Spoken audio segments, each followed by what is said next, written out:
Rikers Island, New York's massive jail complex just a few miles from Midtown Manhattan and scene of a humanitarian crisis. What are some words you'd use to describe Rikers Island?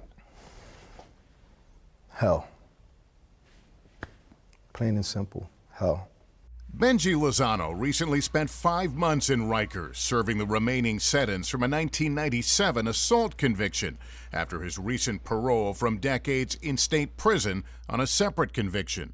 What do you see in these pictures? I see myself. I see everything that I experienced while I was at Rikers Island.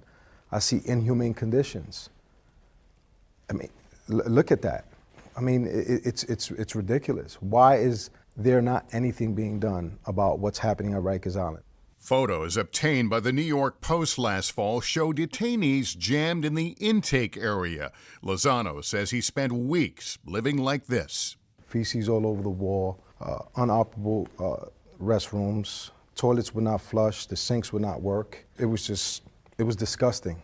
And you might be surprised who agrees with him. People were living in inhumane conditions. Until last month, Vincent Schiraldi was in charge of Rikers Island. No recreation, health care was not available to people because we couldn't get them to their doctor's appointments. People weren't making court appointments on time. Violence, he says, was rampant. What would you say is the percentage of prisoners who have weapons? You know, there were several units that were unstaffed completely. There was no correctional officer physically in the unit. And I can't remember looking under a sheet or a mattress and not seeing a shank under one of them. Because frankly, anybody would want one to keep themselves protected because there was no correctional officer to keep them protected. NBC News recently obtained more than 100 hours of surveillance video from inside Rikers. Scenes like this, an attempted knifing averted by an officer, and an inmate-organized so-called fight night where some detainees were forced to participate. Who was running the place? The inmates run the facilities. The footage came to light as part of a lawsuit brought by the New York County Defender Services on behalf of a client awaiting trial, who argued he should be released because of the unsafe conditions inside Rikers. In a groundbreaking decision in December, a judge agreed, finding the city's Department of Correction utterly failed to prevent the crisis at Rikers Island. Under your leadership, was it dangerous? I wrote to all the judges and all the district attorneys and said, I cannot guarantee the safety of people that get sent here. Dangerous to inmates and for jail staff? It was dangerous for everyone who was in there, for the medical staff, for the correctional officers, and for the people who are incarcerated there. It's worth noting the majority of those being held at Rikers are awaiting trial and presumed innocent. They're treated worse than many prisons in which people are fully convicted. Was it possible to come to a place like Rikers and melt in and not be affected by any of this? I don't see how that's possible. I mean, some people are heroes and they can withstand no matter what you throw at them, but the vast majority of people left Rikers worse off than when they came in. A court-appointed federal monitor of Rikers recently reporting conditions have progressively and substantially worsened. Schiraldi says one of the most pressing problems, a union contract that gives officers unlimited sick time. He points out that of the more than 7,000 officers at Rikers, up to a third don't show up on any given day. For 6 years, Serena Townsend was in charge of investigating misconduct at the jail. Was there a pattern of misconduct that you noted during your time there? Absolutely, absolutely.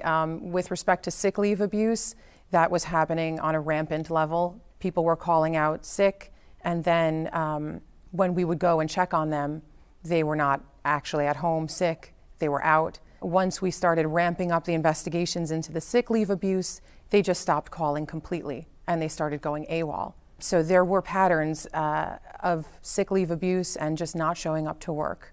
In January, Townsend was fired by the newly appointed commissioner after she says he instructed her to get rid of 2,000 disciplinary cases against officers within 100 days, and she refused. The city denies Townsend's claims. I investigated every type of act of misconduct. I also investigated every death of an inmate. And I have to say that a lot of what I saw in those cases are things that are happening that could have been prevented if we had staff in the jails. A staffing crisis, it permeates through the jails on every level. It causes people to potentially lose their lives, but it also causes searches to not happen. Benny Bossio, the union president representing officers, accuses Townsend of being overzealous in her discipline of officers who are trying to do an impossible job. I mean, look, we have officers that are out sick. 1,500 correction officers have been assaulted in the last year. We have officers dealing with long-term effects of COVID, being sexually assaulted. So, you know, this notion that we're out on purpose is just nonsense.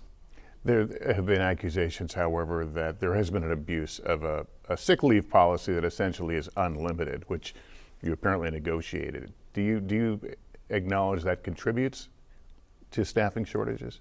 The only abuse that has been happening is the last 8 years by the de Blasio administration of my members, basically neglecting Rikers Island and allowing it to fall apart. You can't have a system in place where we're being disciplined for everything under the sun, but inmates are assaulting us with impunity and there are no consequences or deterrents in place. How would you describe the conditions at Rikers Island? The conditions at Rikers Island have been inhumane.